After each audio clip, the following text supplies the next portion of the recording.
Hey, welcome in. Welcome to the Arrowhead Addict podcast. We are here coming to you live. The Kansas City Chiefs are going to the Super Bowl. You only win a Super Bowl 2 times every 5 years, right? Oh! The warm-up act is over. Let's bring in Melissa Etheridge, massive Chiefs fan. Melissa. Super Bowl champion, 2-time Pro Bowler, and Trent Green. Trent Green, how you doing? Hey, what's going on, guys? And he picked it up! He picked it up! He's gonna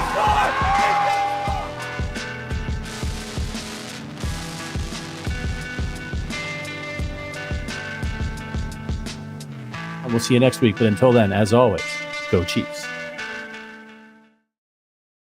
Welcome. This is Wacky Wednesday on the Arrowhead Addict channel. I'm Adam Best with Sterling Holmes and producer Richard. Sterling, how are we feeling after the bye week? You refreshed? You ready to go? I'm good, man. I'm excited. The Chiefs are sitting there at 5-0. They are undefeated. They have an early bye, which is not necessarily ideal, but they do have a lot more extra days strewn throughout the second half of the season. Yes, they have that 3-game window in 10 or 11 days. I understand that. But what that does do is alleviate some of the extra games, extra days off down the stretch, as Andy Reid alluded to today in his presser. You got to take advantage of those off days. Got to take advantage to rest up. But I'm rested best, and I'm glad I'm here with you. Yeah, you sure do have to take advantage of those rest days. And also the offense wasn't before the Saints game when it came into its own a little bit. It wasn't really rolling. And I think this early bye gives them the opportunity to recalibrate what a Rashee Rice-less offense will look like. And I got to address the elephant in the room because it's starting to bug me. My backdrop is barely hanging on. But here's the conundrum, guys. 2 Super Bowls with this thing. 2 Super Bowls with this thing. I want to change, but I'm like, oh, man. I've had it since the show started. Basically it's undefeated Lombardi-wise. What do you think? Well, how is it hanging up? Just re-hang it. Am I being an idiot right now? Just re-hang it. No, the fat head is getting a little warped, and the backdrop behind it is getting the poles and everything. It's just getting. How often are you moving this thing around? If it's set up forever, it should never. I move it. This is my office. I move it in and out. Like I can't have this up all the time, or I just wouldn't be able to use this place. So that's the conundrum. Don't change it, dude. I'm not. I don't think I'm going to because don't think. Don't think. If you change it, I'm going to come to Arkansas, Bama, Missouri, and I'm going to throw hands with you, Best. Let's go. Far and away style. The underhanded, old-timey fighting. Oh, if someone comes up pulling like this, that dude is getting whacked. I'm sorry. Like the Notre Dame leprechaun, Yeah. Sorry. That Notre Dame leprechaun is getting waxed by any fighter. Sorry, y'all. Just getting John Wicked. We've got a great show for you guys today. We have 3 of our favorite segments, but before we get to that, there's a little bit of business we have to take care of. Oh, yeah, baby. So my fantasy football team is 2 scoops of ass, but that's okay. Sorry that Christian McCaffrey decided to basically sit out. I don't know how long, but he's not played, and I had the first overall draft pick, and I picked him because I'm an idiot. Because Underdog. Yeah, baby. Underdog. You can do these little daily, weekly fantasy football teams for almost all of the NFL games. It is absolutely electric. And quite frankly, I'm way better at doing that. Over 1 million fans across 33 states got in the game last year by making picks right there on Underdog. You can win up to 1,000 times your money just by choosing higher or lower on your favorite player's stats. That's the pick'em version of that game of Underdog. Pick'em is also a lot of fun. You throw $5 down a lot of times. That's what I do. I'll do 5 or 6 different over-unders, see what I can hit. And quite frankly, I've done a lot better on those pick'ems in the draft. Underdog is, quite frankly, a really, really fun place to go and put a little bumps in your chest during each of the games. You can do it right there on the mobile app. You can also do it online if you want to sign up with UnderdogFantasy.com. And if you use promo code Arrowhead Addict, Underdog will give you a free pick to use on your first cash pick'em entry, plus up to $1,000 in bonus cash when you deposit. That's Underdog Fantasy promo code Arrowhead Addict to claim your new customer special of a free pick and your deposit offer. Must be 18 plus, 19 plus in Alabama, Nebraska, 19 plus in Colorado for some games, 21 plus in Massachusetts and Arizona, and present in a state where Underdog Fantasy operates. Terms apply. Void in Colorado. Concerned with your play? Call 1-800-GAMBLER or visit www.ncpgambling.org. Arizona, 1-800-NEXT-STEP, 1-800-639-8783, or text NEXT-STEP to 53342. New York, call the 24/7 HOPE line at 1-877-8-HOPE-NY or text HOPE-NY 467-369. Woo! That was Twista. That was almost like Micro Machines guy. That was really fast. Impressed. You were and no stops, no bumps. Amazing. No bumps, baby. That was smooth air. It was very smooth. Let's kick things off with our newest segment, Taking Crazy Pills. Doesn't anyone notice this? I feel like I'm taking crazy pills. I'm pondering just dropping the taking and making that crazy pills. We're still workshopping this one. But people sometimes miss obvious things, and this segment aims to point out those instances. Today's is the 49ers are one of the Chiefs' big rivals, yet nobody acknowledges this. So the Broncos, Chargers, and Raiders are just hold on. No, one second. Okay. Random. I apologize, but Tungsten in the chat said, Tungsten, always appreciate you. Always appreciate all your involvement with Arrowhead Addict. Says Sterling missed his calling as an auctioneer. Now, funny you say that. I do some auctions. My mom is also an auctioneer, and I help her out sometimes. It is a lot of fun. So she does a lot of auctions, and I will help her out here in Kansas City. We do the Big Slick, Red Hot Nights. We give back to the kids. You know what I'm saying? Because we care. But occasionally I do some auctioneering. So that's very funny you said that, Tungsten. Go ahead, Best. I apologize. No, you're good. It runs in the family. That was a good ad lib there. Good comment. So the Broncos, Chargers, and Raiders, permanent rivals, no matter if they're competitive or not because of the AFC West. And we hear about the Bengals and Bills rivalries all the time. I kind of think the Bengals, maybe a one-hit wonder, but the Bills are constantly there. And I think with Josh Allen, they will pretty consistently be there. We're going to talk about them later in the show. But the most consistent hurdle for the Chiefs is the San Francisco 49ers. And I'm not sure that's going to change. So just because they're in the NFC doesn't mean they're not the primary threat. And I think we can call this a rivalry. I know maybe traditionally it's hard for people to wrap their minds around it because you had back in the day, you had the Cowboys and the 49ers and the Colts and the Patriots. So it's usually within the same conference.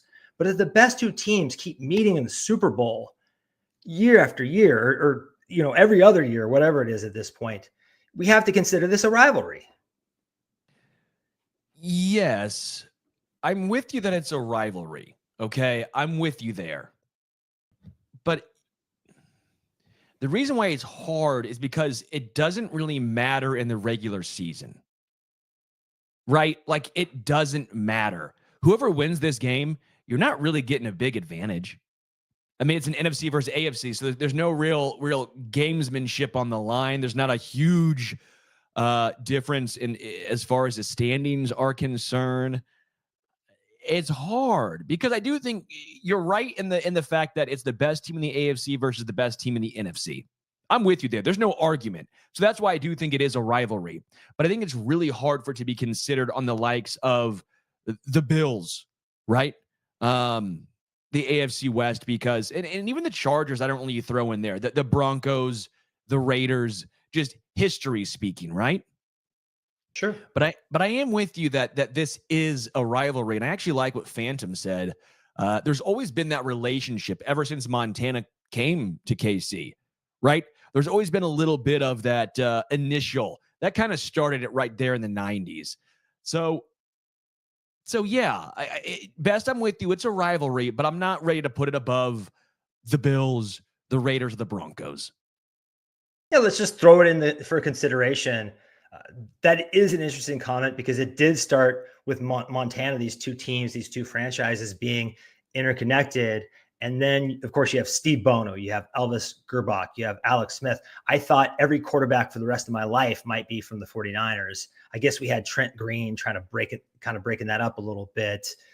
You made a point that this game doesn't really matter for either team in the regular season. I would argue that for the 49ers and the Chiefs, especially the Chiefs, the regular season doesn't matter that much. It's just get to the playoffs with a decent seed, with most of your roster intact, and make a run. That's what these two franchises do. They're built for the postseason. And I think it's a rivalry. So I think we should talk about it as such. Maybe not the biggest rival, but the Bengals rivalry is basically getting propped up on shit talk at this point, and not actual, like, what have the Bengals done? Correct. They've played a lot of close games and they've faced each other a lot. So it's going to happen like that.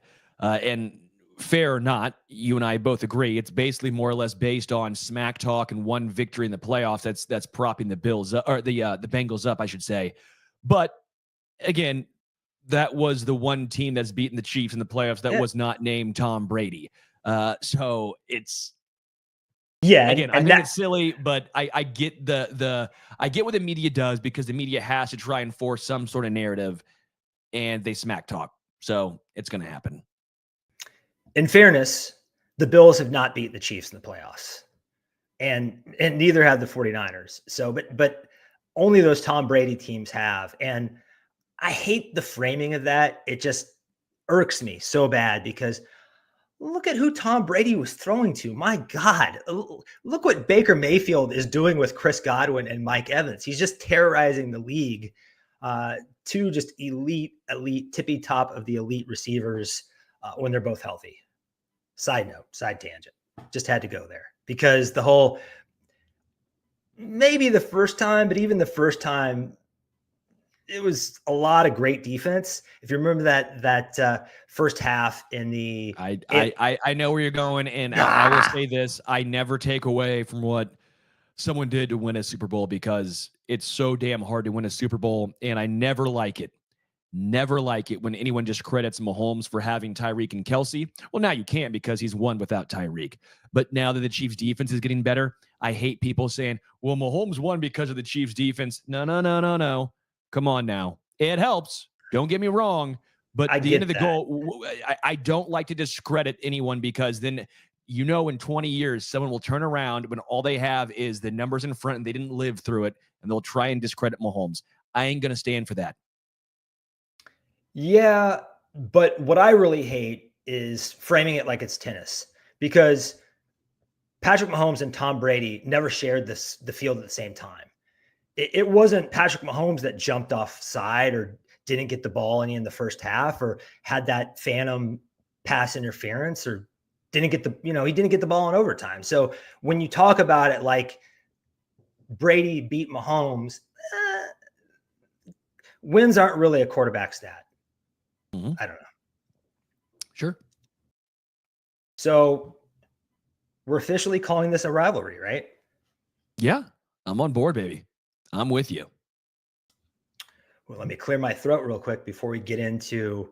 Okay, DJ Cool. While you clear your throat, you can have a sip of that water right there. And yes, no Mike Dana at practice today with a pec strain. He was the only guy who was not practicing today. So Mike Dana, pec strain, he is questionable for Sunday against the 49ers.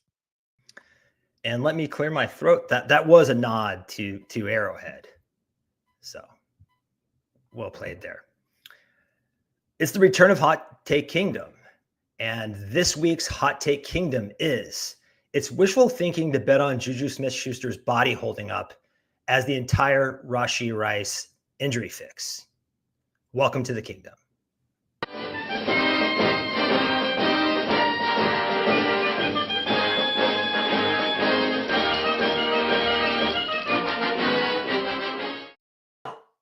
Should we just dance for 40 minutes and listen to music? I'm just kidding. I won't go there. So for new listeners, I throw out a take and build a case, and then Sterling either enters the kingdom and agrees with me, or rejects the argument and stays outside the castle walls. Here's my case. If you're dying to say something, interject at any time, Sterling. So we have conflicting reports right now. Jeremy Fowler of ESPN, his report makes it sound like a wide receiver trade is unlikely. However, Nate Taylor, who I would argue is about as tapped in as any reporter covering the Chiefs, says the Chiefs are trading for an under 30 receiver. So I don't know how to read that. My hunch is either a very minor deal. When he says under 30, that doesn't mean Deontay Johnson. It can be like Jonathan Mingo or Treylon Burks or Elijah Moore, right? It doesn't have to be some huge name. But it can't be you and me, because as 30 years old and older, they're no longer considering us prospects, which is kind of hurtful. I appreciate you lumping me in there. I really do. I really do. That means a lot to me as an old man. So I kind of think they're going to stay put. And here's the deal with JuJu. His knees are bad. His knees are basically my knees, and you don't want my knees. He's the constantly banged up player. The Patriots, with no star wide receivers to speak of, just let him walk. Didn't want him. And sure, maybe that's a system fit, but that says something. His last 1,000-yard season was in 2018. That's a long time ago. That's ancient history. I think he can be part of the solution, but not the entire solution. So Travis Kelce and Rashee Rice generated 47.2 expected points added on targets in the playoffs last year. Want to guess what the rest of the Chiefs did? Any other player who got a target combined? He said, sorry, my dog is excited because the UPS man decided to come drop something off of my front porch. Well, your dog is not going to be excited by this, because it's a lot worse than 2. It's negative 4.2 expected points added on targets. That stat is I was being like trying to be nice by saying 2. You're being charitable. But that stat is from Austin Gale from The Ringer. So the engines of the offense were really Rashee and Travis, at least the engines of the passing offense. And Rashee is out and Travis is older. I think that Travis is going to turn it up come playoff time and carry a little bit more of the load now that he has to. But man, at some point it gets unfair to put this much on his shoulders in his mid to late 30s. Xavier Worthy is promising, but he's not there yet. Maybe he will be by the end of the season, but I think we have to give him a little bit more time before we put that much weight on his shoulders. And I know Andy Reid likes system guys, but they really could use a proven man coverage beater. And I don't mean bringing in MVS or DeMarcus Robinson. Would that help with depth? Yeah. It would be a little bit of insurance, like catastrophic insurance policy, but it doesn't move the needle in terms of raising Patrick Mahomes' ceiling. And I think this is the hardest degree of difficulty that Patrick Mahomes has seen yet. And the reason for that is I just don't see the depth.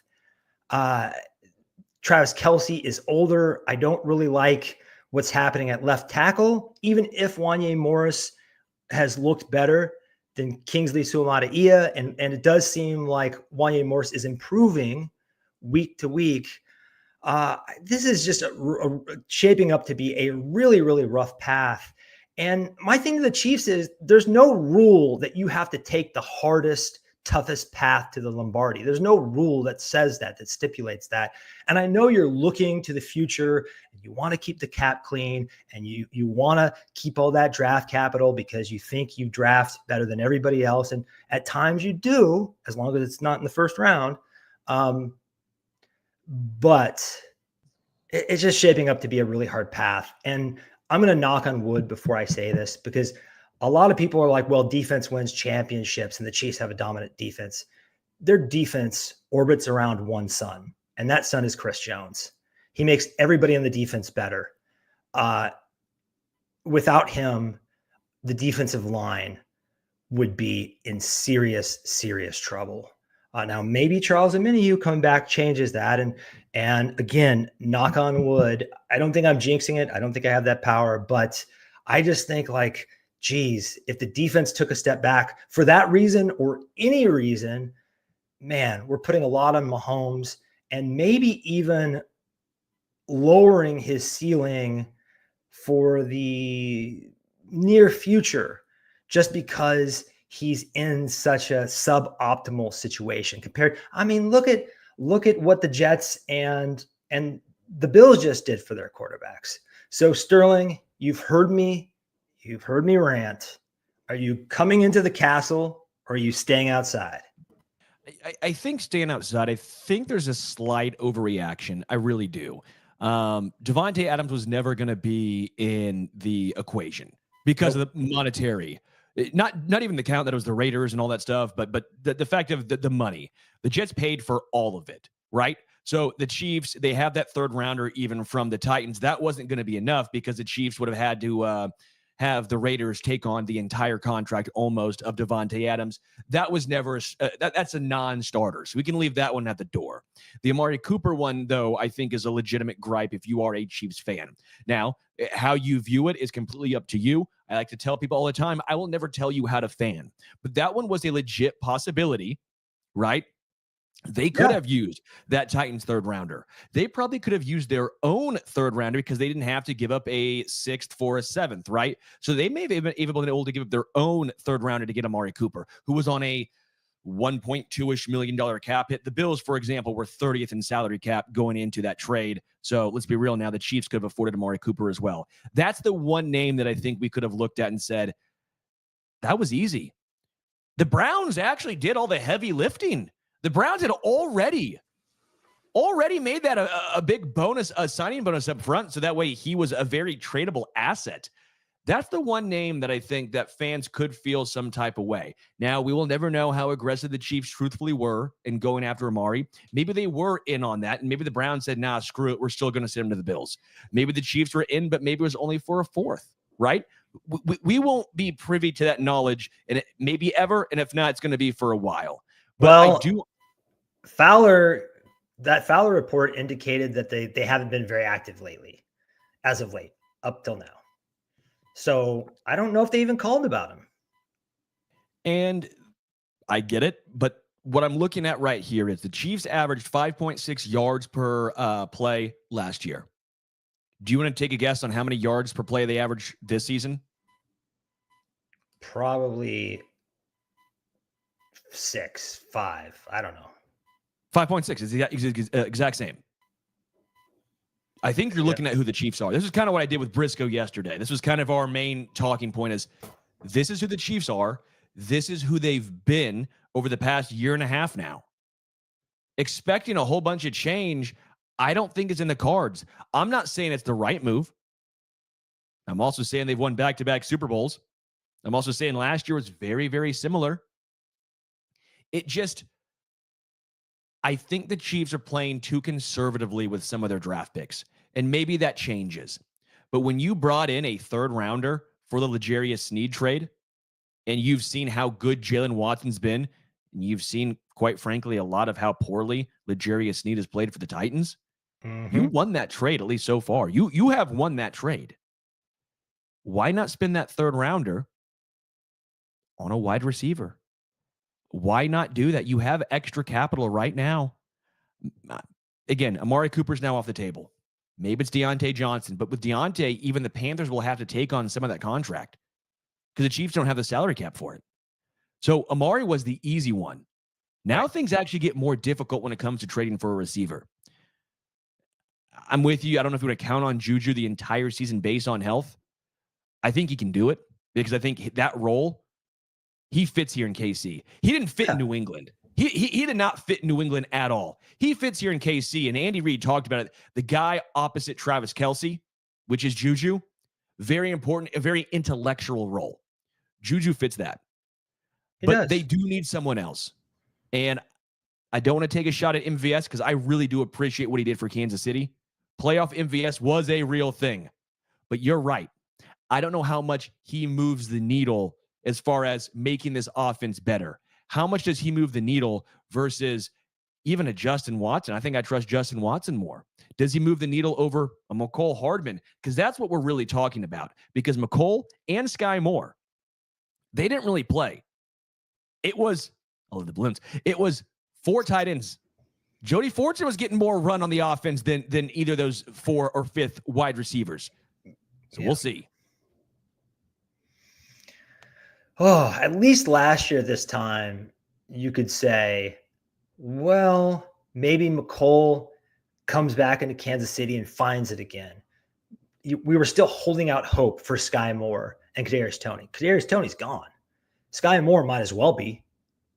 And if they bring in MVS, that actually would make me feel better, jokes aside, frustrations aside, just because right now, man, they're going to really have to run pure and stay healthy to win again. They're just the depth chart just does not look great. And maybe they know more about Hollywood Brown than we do. Maybe they think if they can get a bye, which they're in pole position to do right now, that they can bring Hollywood Brown in for the playoffs and he won't skip a beat. The other thing is, thinking back to Philadelphia, Andy Reid, more than any coach I've ever seen, values knowledge of his system and all the roles from the wide receiver group. And he does some crazy shit. And I think it is a very intellectual offense. That is why smart, intuitive players like JuJu, like Rashee do so well, like Travis, best example ever. Bringing in someone that doesn't know the system and integrating them at this point in the year, I think he could maybe bend a little bit and figure it out, but he just really likes everyone to know exactly what to do on every single play, no matter what he calls, no matter where they're lined up. And I don't think that's ever going to change from Andy Reid. He probably values pure talent at the wide receiver position less than about any coach I've seen. He just, those Todd Pinkston years, was it James Thrash? Some of those guys, if you look back, that led the Philadelphia Eagles in receiving, those guys weren't exactly household names. They probably didn't even crack your damn fantasy lineup. So this is just kind of the way he rolls, but also not having Jerick McKinnon. I know Kareem Hunt looks real good, but Jerick McKinnon gave the offense another element. I'm just worried. I know they can still win. Obviously, I'm not panicking. I just would like to see them get more aggressive. Sure. And I think you're going to see a lot of 12 personnel, which you've seen. You're going to see them run the ball 20 plus times a game, which again, you have seen. Again, with a lot of teams running these cover two shells, it's going to open up a lot of running lanes for the Chiefs running backs. They are not explosive. The Chiefs are dead last in explosive play rate this season. Dead last. That's 10 plus yard runs and 20 plus yard passes. They're dead last. But they're 5-0 and they're finding ways. I know people are sitting here going, well, it's not fun to watch. Look at the offense. It's so boring. I'm not disagreeing, but they're winning this way. They're losing the turnover margin, playing boring offensive football, and still finding ways to win. They clearly have some recipe that they value. And while it might not be the most enjoyable to watch, the results have spoke for themselves. They know how to eke out victories better than any team I've ever seen in my lifetime. Winning ugly, you can just count on them to do it almost every game. And some games they win pretty, and that's really enjoyable. The lack of explosive plays, it is a bit worrisome though, because if the other team hits a bunch of those on you, will this offense have the firepower to strike back? And just such a departure from the Legion of Zoom. I mean, it's Jekyll and Hyde, right? But I will say the Chiefs defense limits explosive plays. So they're trying to play methodical football. Smartest team, most disciplined team, most well-coached team wins. Want to give a shout out to Rob Miller. Appreciate this super chat there, Rob. Says Sky Moore needs to go. Hashtag it's time.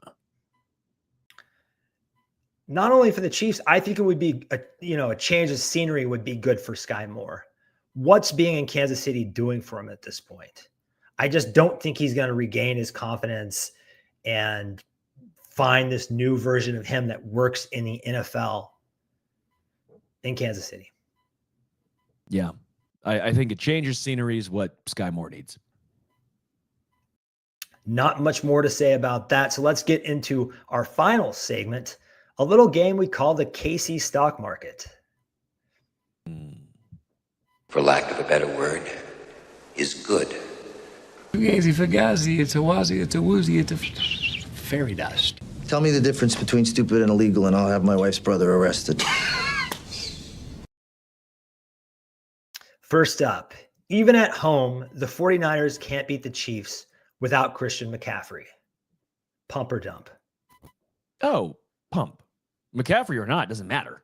I actually think right now, though, without him, this is a really good matchup for KC against a good team. I'm not saying this is like playing the Panthers or the Raiders, but as far as good teams are concerned, I think the Niners right now against this Kansas City team, it's actually a good matchup for the Chiefs. Reason being is Brandon Ayuk has struggled. He really has. Not only that, Deebo Samuel, the yak ability of this Niners team has not been what it once was. Now, the air yards have been great. Brock Purdy is chucking the ball. They're getting a lot of air yards. But the yak yards after catch, they're not there right now, which against this defense, one, they're great tackling. They don't give up a lot of air yards. It's McDuffie and Jalen Watson who's been really damn good. So the one name you do have to look out for, obviously, is George Kittle. The Chiefs have struggled guarding tight ends. George Kittle has 5 touchdowns in 5 games. That's going to be an advantage for the 49ers. But stopping the run, Jordan Mason, who is banged up, solid running back, physical running back, but the Chiefs have been nails. They have been elite against the run. That's what the Niners do best. So I'm sitting here going, I think the Chiefs defense has a really big advantage, again, over the Niners. Anything can happen. 49ers are a good team. I'm just talking about on paper right now. And then offensively, I think offensively, Xavier Worthy should be a guy that has a big game deep in this one. I firmly believe that. If the Chiefs try and run the football, if they let Kareem Hunt have light boxes, go at it, run the football 25 times. Now, if they try and come up and try and stop and try and get a little sneaky with it, I think Xavier Worthy's due for a big game in this one. That's my prediction in this one. I'm going to say that right now. So for this question you asked, big time pump. The reason why I think Christian McCaffrey's absence really hurts them so much is where the Chiefs are weak. You're right, the tight end, but also those running back dump offs and those passes to the running back. That's one area where the Chiefs are both willing to give a little ground, and they struggle to cover a little bit, those elite players. But they did a fairly good job against Alvin Kamara in the previous game. So defensively, you're right. They're not even air yards against the Chiefs. They're prayer yards. You just chuck it and hope for a miracle, right? That's your only hope against McDuffie and Watson at this point. And with what Dave Merritt and Steve Spagnuolo are scheming up back there, those two geniuses. So yeah, I don't really get that scared by Deebo Samuel and Brandon Ayuk, which is crazy to say, but Brandon Ayuk, after missing training camp and the preseason, he's in a funk, man. He doesn't look like himself. And he looked like one of the best receivers in the league last year, both the eye test and if you dip into the efficiency stats, he was an absolute stud. The other thing I want to mention here is Andy Reid really loves screwing with Nick Bosa. He uses his I don't want to say bad habit, but his habit of over pursuing and being one of the most aggressive players in the league.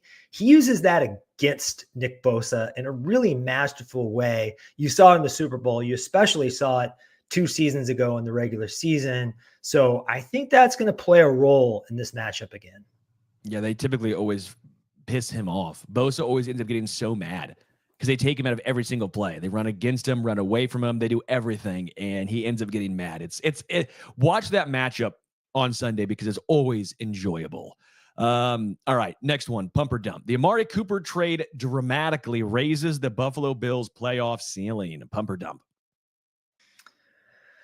The word dramatically is what makes this tricky, but I'm going to say pump because that receiver group honestly looks worse than what we have in Kansas City. Not anymore, though. Not anymore. And Amari Cooper is a guy that's been traded midseason and acclimated himself very quickly and had a really good half year after moving from, was it Oakland then to Dallas? Yep. So I think Amari Cooper, when he is surrounded by talent and placed in a good situation, I think he's a top 20 receiver, but he's a little schizophrenic. If you put him in an offense that is not functioning at a high level and a little all over the place, like what he had in Cleveland. I mean, there are some statistics about Deshaun Watson. Amari Cooper has had the most Uncatchable targets. Most uncatchable targets. Thank you. I think that was the stat. I was searching for the word, but it's like in 20 years, and he's been dropping the ball, and he has a little bit of a drop issue. But if you never know if a pass is going to be behind you or 10 feet over your head or wherever, you might drop some balls that hit you right in the chest. You're going to be a little surprised. Mahomes, that we don't appreciate his ball placement enough, and his decision-making enough. If a guy's open, it's almost always going to be on the money. So, but Josh Allen, this is the one place, honestly, I did not want Amari Cooper to go because he wasn't going to go to Baltimore.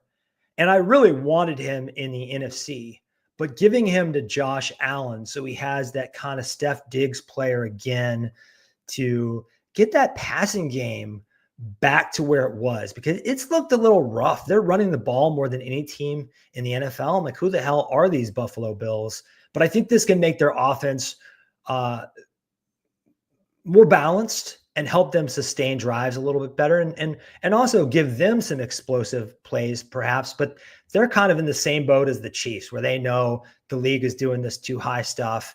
And until the league figures out how to reverse that trend or force teams totally out of it, this is just going to be the way it's played. Boring football for the win. Yeah. I'll go slight bump because, again, how much does it help them, win a Super Bowl? I think it does, but the defense is still having some issues, obviously, right? So that safety position, cornerback, I mean, that secondary can be beat. So we'll see. Slight bump. I do think it helps, though, because as you're mentioning, Keon Coleman, he's been fine, but he's been a rookie. He's a big play guy only so far. Khalil Shakur has kind of struggled. He came on really strong early, but then teams were like, okay, we'll take him out of the game, and he has not been able to reclaim that wide receiver one spot. Mac Hollins was getting a lot of run, which, nothing against Mac. He's a fun guy. I've interviewed him before. Really fun dude, like super out there, very enjoyable. A good rotational piece, but I don't know if you want him to be like your wide receiver 2 or 3.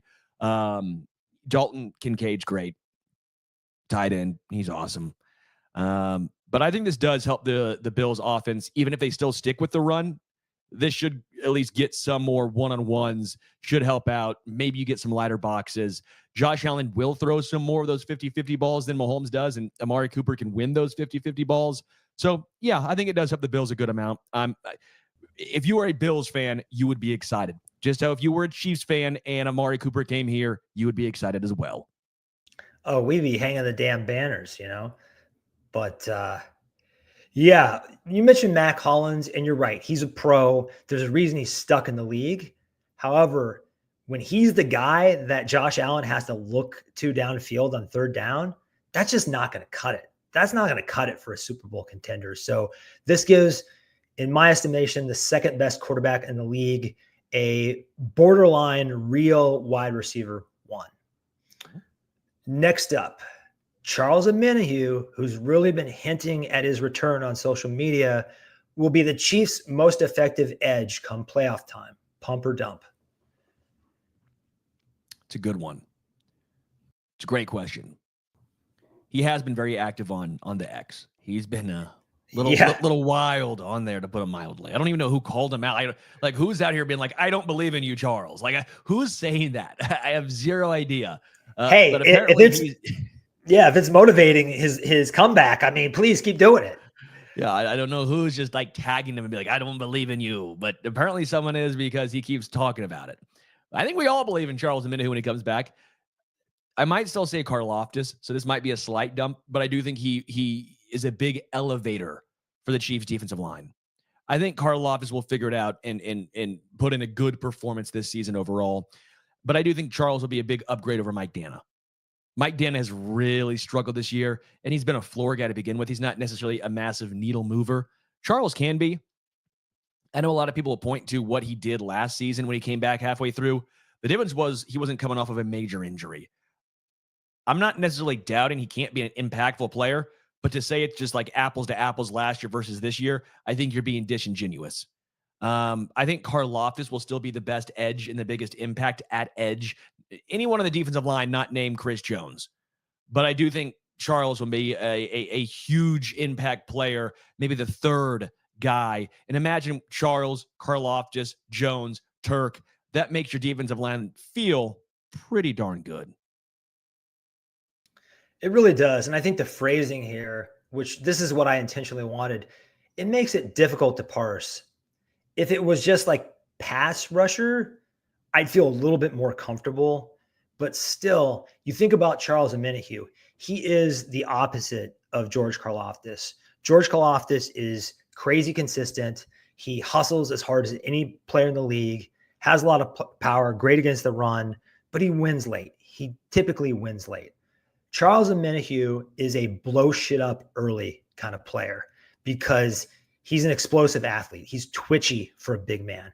And if he doesn't have that right off the bat, then he's not going to be the Charles Omenihu that looked like Godzilla when he sacked Lamar Jackson and made him fumble, which is a huge pivotal play in the AFC Conference Championship. And, you know, he had that run where it seemed like he was causing fumbles and getting sacks almost every game, if not every game. It's going to be a light pump just because he's not a wide receiver or a running back. I think this ACL recovery is going to be a little bit easier for a guy like that. And I just really have not been that impressed with George Karlaftis and Mike Dan. I mean, Mike Dan is struggling, but Karlaftis, his like pass rush win rate is okay, but his time to pressure, it's pretty slow. And outside of him stopping the run, I just think in year 3, we wanted a little bit more from George. And I'm hoping it's just a little slump because we're still looking at a relatively small sample in 5 games. So, and the other thing to consider is, and this probably includes the defensive line, Spags defenses get better as the season goes on. Traditionally, I don't know if that's going to hold true this year, but it's basically been every year he's in Kansas City. He's been in Kansas City. So why would it be any different in 2024?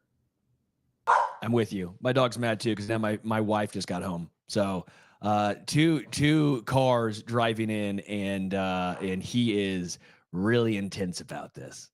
But yeah, I'm with you, man. Either way, I do want to give a shout out to Turk Wharton for being a really, really impactful player. As Demetrio Spin says, Wharton's underrated. He's been dominating his one-on-ones. Yeah. Turk Wharton's been a really nice piece this year. And Turk Wharton is a guy that can show a swim move and win kind of quick. He is really athletic for a defensive tackle. He gets upfield. I mean, not as fast as Chris. Chris teleports into the backfield. He's on some Star Trek shit, but I don't know how he does it. That swim move, that high swim move is unstoppable. Let's get to early score predictions. Sterling, what are your final score picks here? Yeah, I'm rocking 23-20 Chiefs. Think the Chiefs win. Think it's going to be slightly lower scoring, at least lower scoring than what Vegas thinks it's going to be. So 23-20 Chiefs. We're thinking alike here because I'm 20 Chiefs, 17 Niners. I'm just done. I know the Chiefs scored 26 points last week against the Saints. This ain't the Saints. And I'm just kind of done for a while until I see the offense really sustain a high level of play. I'm not going to pick against them, but I'm not going to pick them to score 30 points either. So that's kind of where I'm at with the Chiefs. I think they will win. I'm going to keep picking them to win, but I'm not going to go any higher than like 20-17. I'm not going to pick blowouts. It's just where we are. But winning ugly, we could be losing ugly. We could be the Cleveland Browns. We could be 1-5 or whatever. I don't want that reality. I'm fine with this reality. Nobody remembers how these games were won. What we remember is the playoff run. And the Chiefs, I think the Chiefs tend to look a little prettier in the playoffs. So keep that in the back of your head. Yeah. And then Sam, I see key injuries for the 49ers. We'll talk about that on Sunday before the game. We'll do a pregame show to go through all the inactives for both sides. But yeah, I'm going to keep picking the Chiefs to win close games until they prove otherwise. Finishing up, we have What's Spinning. Sterling, what are you listening to? Yeah, I'm listening to the Grand Illusion by Styx, that 1977 album. Great album. Love Styx. This was probably my favorite Styx album. Grand Illusion, obviously, Fooling Yourself, Superstars, Come Sail Away, Miss America. Great album. So that's what I listened to the yesterday. Actually, I was like, let's just go ahead and listen to the full Styx album here, and that was the one I threw on. I'm like, yep, this is still a damn classic. Why wouldn't you? Mr. Roboto, right? Not that album, but different album. But yes, different album. So I'm gonna go with the Smiths. I wore my Smith shirt today. Yeah. Got a vintage shirt. And just a particular song, I've been listening to it a ton. Big Mouth Strikes Again. It's kind of like a comical song about Joan of Arc. It's here's a crazy pills for you. Everyone thinks the Smiths and Morrissey are depressing. If you're not depressed when you listen to them, they're funny. The dark comedy is funny. The lyrics are great. The songs are catchy and fun. A lot of them. It's not just depressing. I want to jump off a building music. I listen to it when I'm in a good mood. Take me out tonight. I could start singing more Smith songs, but I like the Smiths. Yeah, it's a great song too. I haven't listened to the full album. I've listened to probably about half that album. I know the song. Yeah, I like the Smiths a lot. Morrissey is an interesting cat, obviously. Yeah, dude, I'm down with that album. I'm down with the Smiths. I'll throw it on from time to time. It's rough having, I don't want to say musical heroes, but like favorite musicians. Because growing up, huge Smashing Pumpkins fan. And Billy Corrigan, another interesting cat. I was a huge Kanye West fan, another interesting cat. These musicians, you don't have to agree with everything or even like the person they are to necessarily enjoy the music, right? Yeah. ADG says, been listening to a lot of post-punk lately, the early stuff. What are you talking about there? You talking like... You're talking like a little Blink 182. You're talking Head Automatica, with a little Daryl, Palumbo, Glassjaw. What are you talking about? Need to know. Inquiring minds need to know. System of a Down. I mean, what are we getting into here? Yeah, could be. Well, if you dig AA, here's how you can help our community grow.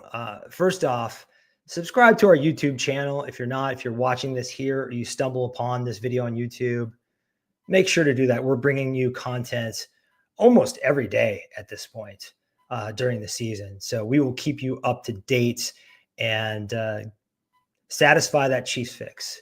The next thing you can do is give us a 5-star review on either Spotify or Apple. That will really help Sterling and I out. You can also ask a question and we will tackle that question. We will answer it on our Thursday show, the OG Hour, with either Patrick and Matt Verderam or Patrick and me, which is going to be the show tomorrow. Hopefully we'll talk about a lot of good football, maybe some movies again. Maybe some last time. I don't know if you heard this, Sterling, but we talked about movies for half an hour at the end of the show. That sounds like my worst nightmare. It was a pretty good time for the two of us. We were really in the zone, but for you, I don't know if you would have been down with that. Lastly, I want to give a shout out to Matt Connor and what they're doing over at the mothership, arrowheadaddict.com. They are a fire hose of Chiefs content that will always keep you up to date. Thanks to the chat. You guys are the rock stars here. Speaking of music, we love you guys. Join us live next Wednesday at 5 p.m. Central, right here on the Arrowhead Addict channel. Until then, go Chiefs.